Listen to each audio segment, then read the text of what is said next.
السلام علیکم، جوشی لفظ میں خوش آمدید۔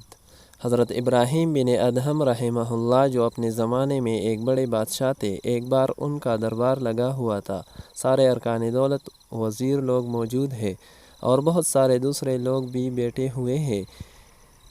اسی دوران ایک آدمی ان کے محل کے اندر آیا اور دربار میں گھسنے کی کوشش کر رہا تھا۔ اس کو دربانوں نے روکنا چاہا تو اس نے کہا کہ میں یہاں اپنا سامان رکھ کر کچھ دیر آرام کرنا چاہتا ہوں۔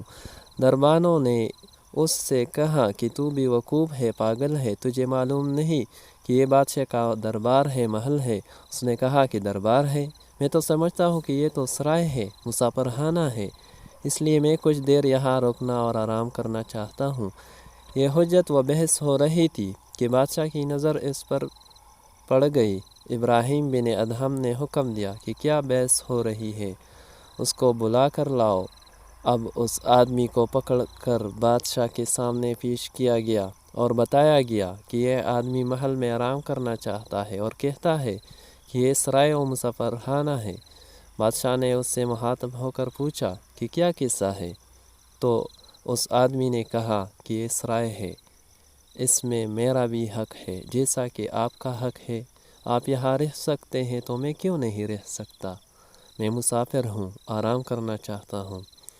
بادشاہ نے کہا کہ یہ سرائے نہیں ہے، مسافر خانہ نہیں ہے، میرا محل ہے۔ اس آدمی نے بادشاہ سے پوچھا کہ آپ سے پہلے یہاں کون تھا؟ بادشاہ نے کہا کہ میرا باپ تھا۔ اس آدمی نے پھر پوچھا کہ ان سے پہلے کون تھا؟ بادشاہ نے کہا کہ میرا دادا تھا۔ اس نے پوچھا کہ اس سے پہلے کون تھا؟ بادشاہ نے کہا کہ میرا پردادا تھا۔ یہ تو پیری در پیڑھی ہمارے خاندان میں حکومت چلی آ رہی ہے۔ اس آدمی نے کہا کہ میں یہی تو کہنا چاہتا ہوں کہ کبھی تو یہاں آپ کا پردادا تھا، کبھی دادا تھا، کبھی آپ کا باپ تھا، اب آپ ہے، کل آپ بھی نہیں رہیں گے۔ کوئی اور اس جگہ کوئی آتا ہے تو کوئی جاتا ہے، اس کا نام تو سرائے ہے، مسافر خانہ ہے۔ یہ کہہ کر وہ آدمی غائب ہو گیا۔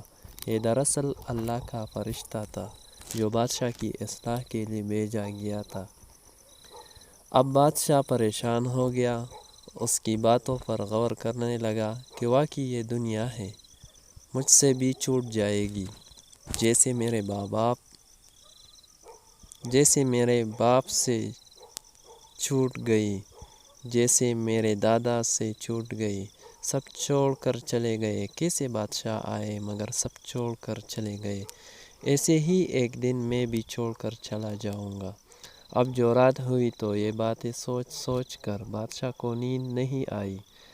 بالآخر یہ فیصلہ کر لیا کہ اس سے پہلے کہ دنیا مجھے چھوڑ دے، مجھے دنیا کو چھوڑ دینا چاہیے، یعنی کہ بادشاہی چھوڑنا چاہیے۔ انہوں نے حکومت چھوڑ دی اور حضرت فضیل بن عیاض رحمہ اللہ جو اس وقت ایک بہت بڑے ولی اللہ تھے، ان کی خدمت میں چلے گئے۔ دیکھنے کے لیے شکریہ۔ ہمارے چینل کو سبسکرائب کریں، ویڈیو کو لائک اور کمنٹ ضرور کیجیے گا۔